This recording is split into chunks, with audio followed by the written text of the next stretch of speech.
Binayaran po ako ni Senrisa Ontiveros para mag-testify laban kay PRRD, VP Sara at kay Pastor Apollo C. Kibuloy.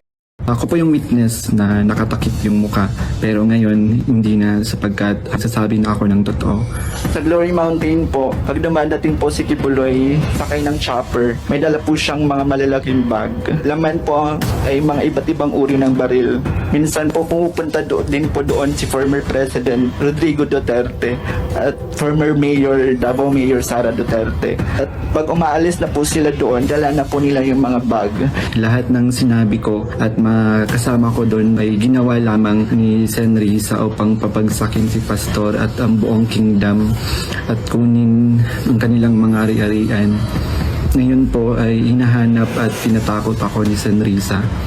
But honestly, I'm not even surprised. This isn't the first time her name's been dragged into something like this. Back in 2017, Risa was accused of kidnapping minors. Dinimanda namin si Risa dahil nanunuhol siya ng mga witnesses para mag-testify falsely. Yan ang history ni Risa Ontiveros. Baka hindi ninyo alam. Nandiyan ang kaso sa Ombudsman. Kasama rin sa reklamo ang obstruction of justice. Bukod pa rito ang kidnapping dahil sa hindi pagbabalik sa mga magulang ng isang minor de edad na witness. At umano'y paghikayat dito na huwag nang umuwi sa kanilang pamilya. Yung kapatid mismo nung sinuhulan niya, umamin, binigyan siya ng chief of staff ni Risa. O mas bastos yun. She wasn't convicted, yeah, but the fact that the father was furious and demanding his kid back, that already says a lot. And we're not even done yet. Remember alias Bikoy?